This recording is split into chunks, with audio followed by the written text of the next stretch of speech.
qu'elle ne sera qu'une étoile filante, mais elle a, en tout cas, elle, voulu rénover le PS, et c'est un point absolument fondamental dans la politique française que de rénover le PS, puisque s'étant déporté en 95 trop à gauche, il a aspiré tout le monde à gauche, et que, bon, aujourd'hui, on a assisté à un rétablissement et un repositionnement du barycentre général à une place plus conforme à la réalité. Voilà, donc c'est pour moi un bon premier tour. Pour les réformes, bon, je pense que Sarkozy sera élu dimanche, donc il a un mandat, j'estime, clair pour faire des réformes. Voilà. Bah, tu dis quoi? En fait, il n'y a plus de socialisme, il y a du social. Enfin, c'est la social-démocratie entre. Moi, je vois Pascal qui va hurler entre Ségolène et François Bayrou, c'est ça? C'est-à-dire que la gauche passe à droite? Non, je ne pas du tout. Mais je ne crois pas que Blair soit, par exemple, à droite. Moi, j'ai toujours pensé que Blair était à gauche, que Blair a rénové les services publics. Blair a gros souci des nouvelles inégalités, c'est-à-dire les inégalités qui se portent sur les vrais accidentés, pour reprendre un mot de Sarkozy, de la mondialisation ou du capitalisme tel qu'il existe aujourd'hui, c'est-à-dire les femmes seules qui vivent à 40 km de leur lieu de travail, qui travaillent au présu. Voilà les nouvelles inégalités. Ils ont fait des choses en Angleterre, c'est au socialisme français de le comprendre et de moins défendre les postiers et un peu plus les guichetières.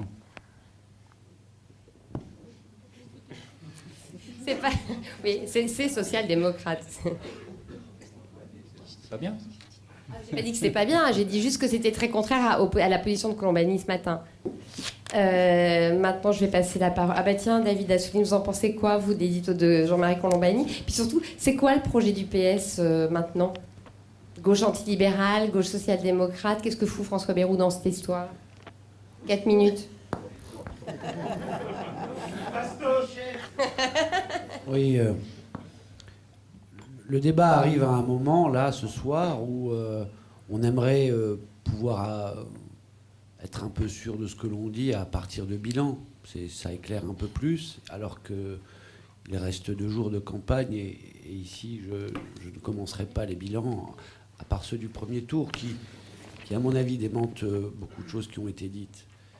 Moi, je suis aussi content, et je pense que c'est un signe plutôt de santé de la démocratie française, le vote qu'il y a eu, la participation qu'il y a eu le 22 avril, et que nous avions besoin pour faire redémarrer l'intérêt pour la chose publique et tout le lien social que ça peut constituer, y compris pour permettre aux politiques, une fois arrivés aux affaires, et quels qu'ils soient, de gauche ou de droite, entreprendre des actions qui suscitent une légitimité, et pas un désintérêt, un éloignement qui, probablement, ensuite est explosif et profite aux extrêmes. Et quand je dis aux extrêmes, je pense surtout à l'extrême qui veut dynamiter la démocratie. Donc, je suis content, mais je constate, et ça me fait répondre à votre question plus précisément sur comment je vois l'avenir, quel que soit le résultat,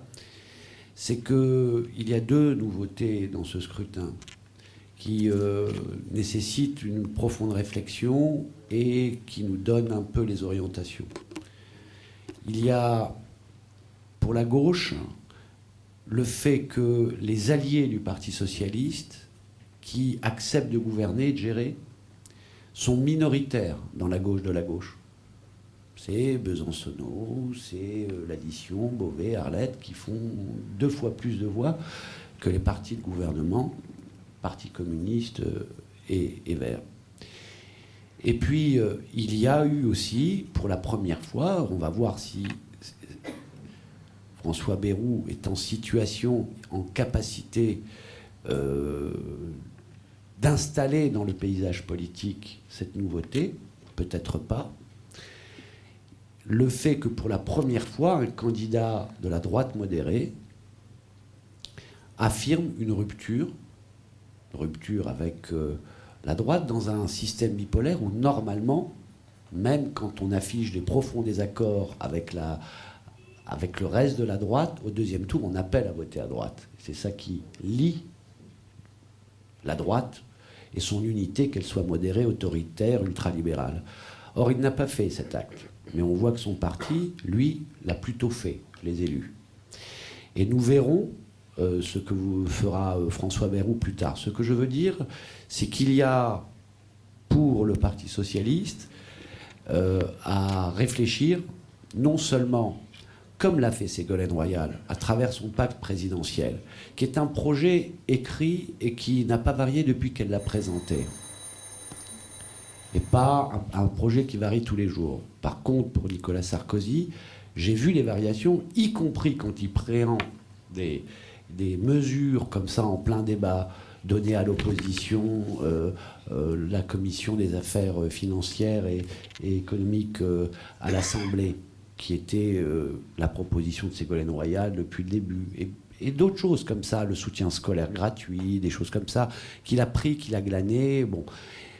Je pense que Ségolène Royal, en marchant, et c'est le problème peut-être qu'a eu le Parti socialiste et qui pèse, en marchant, en faisant son pacte, en bousculant, en innovant, en proposant une rénovation, mais en pleine campagne électorale, a ouvert un chemin.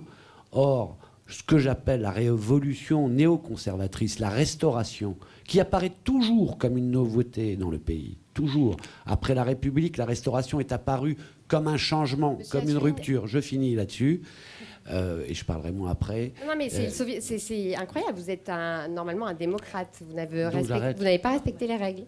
Bon, ben j'arrête alors, si c'est à ce point rigide et... Finissez votre phrase. Bien. Je veux dire tout simplement que l'UMP, avec Nicolas Sarkozy, a depuis de nombreuses années provoqué cette révolution à droite, hein, et que, apparemment, pour ce qui nous concerne, c'est quelque chose qui s'est fait à travers même la campagne et qui apparaît comme plus mouvant, plus fragile, peut-être moins sécurisant, mais c'est le chemin et le seul chemin pour que on ne parle pas des réformes en soi, mais les réformes qu'il faut faire du système démocratique, le déblocage de l'économie, mais sans créer des nouvelles injustices, la rénovation du service public, mais sans le casser, eh bien, puisse avoir un avenir. Je sais que, de toute façon, si par malheur Nicolas Sarkozy était élu, dans 5 ans, il ne pourra pas se présenter comme la rupture de lui-même, et l'esbrouf ne pourra pas durer longtemps. Merci. Et d'ailleurs, c'est ce que j'allais dire. Nicolas Sarkozy n'est pas encore élu et il ne faut pas oublier 81, où on donnait Mitterrand perdant et c'est lui qui l'a emporté finalement. Je vais passer la parole maintenant à une personne que je suis très fière d'accueillir ce soir, qui est Rama Yadé, qui est une femme jeune, française, d'origine africaine, qui se bat pour son pays, la France. Et qui est du camp opposé au vôtre, mais voilà, et qui va nous expliquer pourquoi et quel projet elle veut pour cette jeune France que vous représentez, Madame Yadé. D'abord, je voudrais, sans polémiques inutiles, juste rectifier. Nicolas Sarkozy a commencé à penser son programme depuis bien longtemps, puisqu'on dit qu'il pense à la présidence de la République depuis tant de temps. Donc, en 1993, déjà, il avait commencé à poser les jalons de son idée pour la France. Et je ne crois pas qu'il ait beaucoup varié. Il est pragmatique. Il a su faire évoluer sa pensée, notamment lorsque les valeurs fondamentales de la République étaient en cause. Je pense, par exemple, à la discrimination positive, qu'il voulait ethnique au départ, puis il a évolué vers un point de vue plus territorial. En face, la candidate socialiste, je crois, s'est fait remarquer par les évolutions très fortes de son programme depuis le départ. Je pense à l'encadrement militaire. Elle a été pour, après été contre, après été pour. Je pense au retour de la double peine pour les jeunes délinquants. Je pense aussi à la Turquie. Son opinion était celle du peuple français. Puis lors du débat, on a appris que c'était oui, puis non, enfin, on ne sait toujours pas. Et je ne parle pas non plus des contradictions entre le programme de la candidate socialiste et le programme du PS, qui sont contradictions qui sont nombreuses. Donc de ce point de vue, je crois que le programme de Nicolas Sarkozy est cohérent, mûrement réfléchi, mûrement pensé depuis de longues années. Et on voit à certains sondages, même si on peut